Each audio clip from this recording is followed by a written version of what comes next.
ஓம் சாந்தி.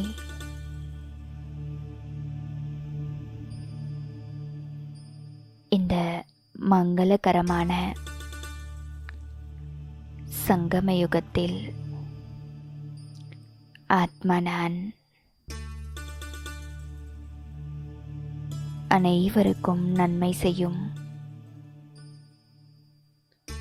கல்யாணக்காரியாக இருக்கின்றேன்.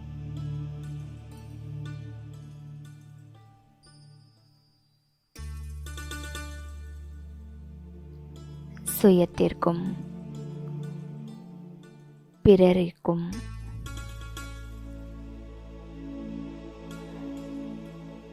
சதா நன்மை செய்வது எனது இந்த பிராமண வாழ்க்கையின் தலையாய கடமையாகும்.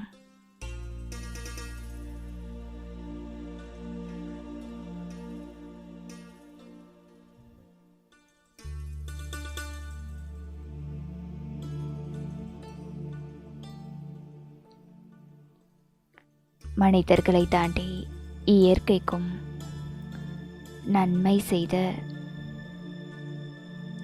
இயற்கையை வெல்லும், மாயையை வெல்லும் விஸ்வ கல்யாணக்காரி ஆத்மா நான்.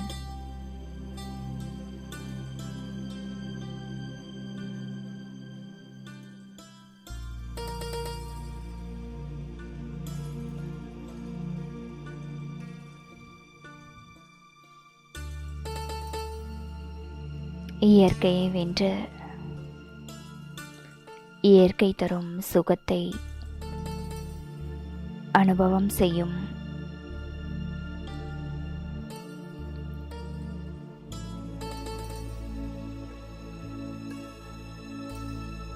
மிகவும் பாதுகாப்பான சூழலில்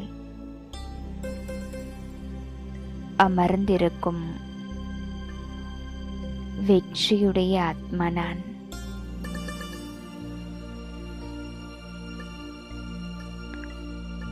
மாயையின் கொந்தளிப்பு, இயற்கை, நன்மையற்ற வாயுமண்டலம் என எதுவுமே என்னை தாக்க முடியாத அளவிற்கு என்னிடமிருந்து வரும் கல்யாணக்காரியான நன்மைக்கான சக்தி அளவற்றதாக இருக்கின்றது. ஓம் சாந்தி. 28/12/2024 காலை முரளியின் சாரம். பாபா சொல்றார், இனிமையான குழந்தைகளே, உங்களை அனைத்து பொக்கிஷங்களினாலும் செல்வந்தர்களாக ஆக்குவதற்காக தந்தை வந்திருக்கின்றார். நீங்கள் ஈஸ்வரிய வழிப்படி நடந்தால் மட்டும் போதும். நன்றாக முயற்சி செய்து ஆஸ்தியை எடுத்துக்கொள்ளுங்கள். மாயையிடம் தோல்வி அடையாதீர்கள். கேள்வி: ஈஸ்வரிய வழி, தெய்வீக வழி மற்றும் மனித வழிகளில் உள்ள முக்கியமான வேறுபாடு என்ன? பதில்: ஈஸ்வரிய வழியின் மூலம் குழந்தைகளாகிய நீங்கள் தங்கள் வீட்டுக்கு செல்கிறீர்கள். பிறகு புதிய உலகத்தில் உயர்ந்த பதவி அடைகிறீர்கள். தெய்வீக வழியின் மூலம் நீங்கள் சதா சுகமானவர்களாக இருக்கிறீர்கள். ஏனெனில் அதுவும் கூட தந்தையின் மூலம் இந்த நேரத்தில் அடைந்த வழியே ஆகும். இருப்பினும் கீழே இறங்கித்தான் வருகிறீர்கள். மனித வழி என்பது உங்களை துக்கமானவர்களாக ஆக்குகிறது. ஈஸ்வரிய வழிப்படி நடப்பதற்காக முதலில் படிப்பை கற்றுத்தரும் தந்தையின் மீது முழுமையான நம்பிக்கை இருக்க வேண்டும். ஓம் சாந்தி. பாபா இதன் அர்த்தத்தை புரிய வைத்திருக்கின்றார். நான் ஆத்மா, சாந்த ஸ்வரூபமானவன் என்று. எப்பொழுது ஓம் சாந்தி என்று கூறப்படுகிறதோ அப்பொழுது ஆத்மாவிற்கு தனது வீட்டை பற்றிய நினைவு வருகிறது. நான் ஆத்மா, சாந்த ஸ்வரூபமானவன். பிறகு எப்பொழுது கர்மேந்திரியங்கள் கிடைக்கின்றதோ அப்பொழுது அது சப்தத்தில் வந்துவிடுகிறது. முதலில் கர்மேந்திரியங்கள் சிறியதாக உள்ளன, பிறகு பெரியதாக ஆகிவிடுகிறது. பரமபிதா பரமாத்மா நிராகார ரூபமாக இருக்கின்றார். சப்தம் செய்வதற்கு அவருக்கும் உடல் என்ற ரதம் தேவைப்படுகிறது.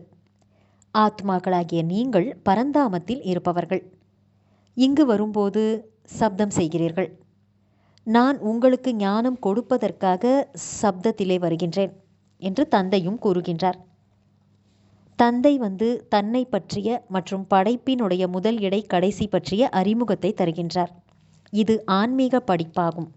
அதுவோ உலகீய படிப்பாகும். அவர்கள் தன்னை சரீரம் என்று புரிந்து கொள்கிறார்கள். நான் ஆத்மா, இந்த காதுகளின் மூலம் கேட்கிறேன் என்று யாரும் கூறமாட்டார்கள்.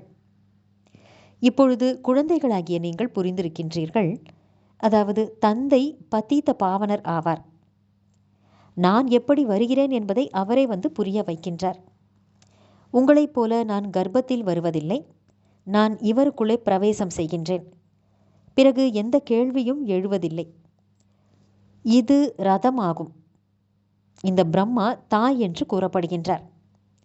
அனைத்தையும் விட மிக பெரிய நதி பிரம்மா புத்ரா நதியாகும். ஆக இவர்தான் அனைவரையும் விட மிக பெரிய நதி ஆவார். தண்ணீரை பற்றிய விஷயம் இதுவல்ல. இவர் மகா நதி, அதாவது அனைவரையும் விட மிக பெரிய ஞான நதி ஆவார். ஆக தந்தை ஆத்மாக்களுக்கு புரிய வைக்கின்றார். நான் உங்களுடைய தந்தை ஆவேன். நீங்கள் எப்படி பேசுகிறீர்களோ அதே போல நானும் பேசுகின்றேன். எனது பாகம் அனைத்திலும் கடைசி பாகம் ஆகும். எப்போது நீங்கள் முற்றிலும் பதீதமாக தூய்மையற்ற நிலையை அடைவீர்களோ அப்பொழுது உங்களை தூய்மையாக ஆக்குவதற்காக நான் வரவேண்டியுள்ளது. இந்த லக்ஷ்மி நாராயணரை இவ்வாறு ஆக்கியது யார்? ஈஸ்வரனை தவிர வேறு யாரையும் கூற முடியாது. எல்லையற்ற தந்தைதான் இவர்களை ஸ்வர்க்கத்திற்கு எஜமானர்களாக ஆக்கியிருப்பார் அல்லவா? தந்தைதான் ஞான கடலானவர். நான் இந்த மனித சிருஷ்டியின் சைத்தன்யமான விதையாக இருக்கிறேன் என்று அவரே கூறுகின்றார். இதை பற்றிய முதல் இடை கடைசியை நான் அறிவேன். நான் சத்தியமானவன், சைத்தன்யமான, அதாவது உயிரோட்டமுள்ள விதை ரூபமாக இருக்கின்றேன். இந்த சிருஷ்டி என்ற உலக மரத்தை பற்றிய ஞானம் என்னிடம் இருக்கிறது. இதற்கு சிருஷ்டி சக்கரம், அதாவது நாடகம் என்று கூறப்படுகிறது. இது சுற்றி கொண்டே இருக்கிறது. அந்த எல்லைக்குட்பட்ட நாடகம் 2 மணி நேரம் நடைபெறும். இதனுடைய படச்சுருளோ 5000 ஆண்டுகளாகும். கடந்து செல்லும் ஒவ்வொரு நேரமும் 5000 ஆண்டுகளில் குறைந்து கொண்டே செல்கிறது. முதலில் நாம் தேவி தேவதைகளாக இருந்தோம். பிறகு மெதுமெதுவாக நாம் சத்திரிய குலத்திற்கு வந்துவிட்டோம் என்று நீங்கள் அறிவீர்கள். இந்த அனைத்து ரகசியங்களும் உங்கள் புத்தியில் இருக்கிறதல்லவா?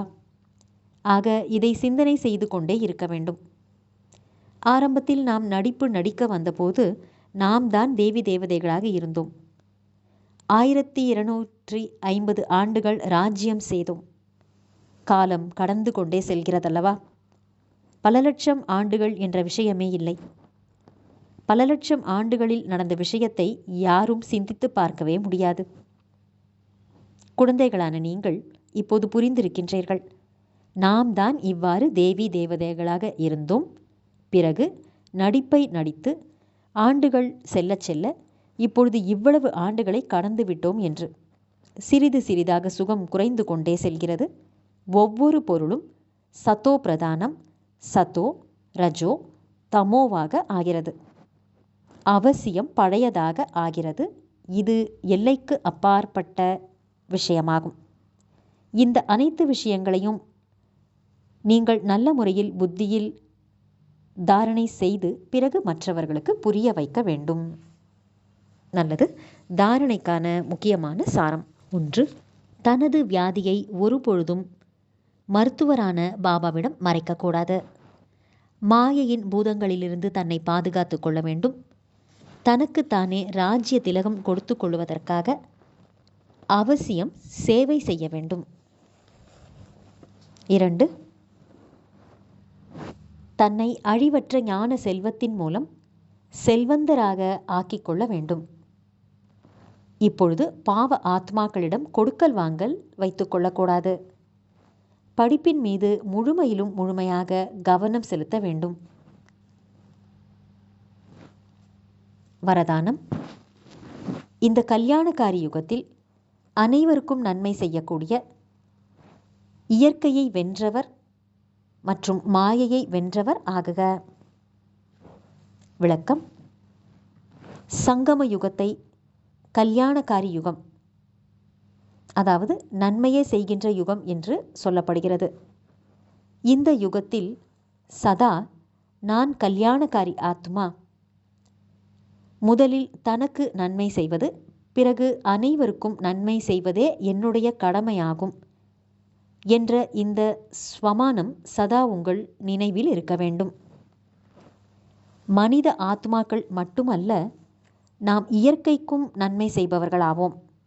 ஆகையால் இயற்கையை வென்றவர்கள் மாயையை வென்றவர்கள் என்று அழைக்கப்படுகிறோம். எப்பொழுது ஆத்மா என்ற புருஷ் இயற்கையை வென்றதாக ஆகிவிடுகிறதோ, அப்பொழுது இயற்கை கூட சுகம் தரக்கூடியதாக ஆகிவிடுகிறது. அவர்கள் இயற்கை மற்றும் மாயையின் கொந்தளிப்பில் வர முடியாது. அவர்கள் மீது நன்மையற்ற வாயுமண்டலத்தின் தாக்கம் ஏற்படவே முடியாது. அத்தகைய இயற்கையை வென்றவர் மற்றும் மாயையை வென்றவர் ஆகுக. ஸ்லோகன்: ஒருவருக்கொருவர் மற்றவர்களின் கருத்துக்களுக்கு மரியாதை கொடுத்தீர்கள் என்றால் மரியாதைக்குரிய ஆத்மாவாக ஆகிவிடுவீர்கள். நல்லது. இனிமையிலும் இனிமையான, வெகு காலம் கழித்து காணாமல் போய் மீண்டும் தேடி கண்டெடுக்கப்பட்டுள்ள செல்லமான குழந்தைகளுக்கு தாயும் தந்தையுமான பாப்தாதாவின் அன்பான நினைவுகள் மற்றும் காலை வணக்கம். ஆன்மீக குழந்தைகளுக்கு ஆன்மீக தந்தையின் நமஸ்காரம். ஆன்மீக தந்தைக்கு ஆன்மீக குழந்தைகளின் நமஸ்காரம். ஓம் சாந்தி.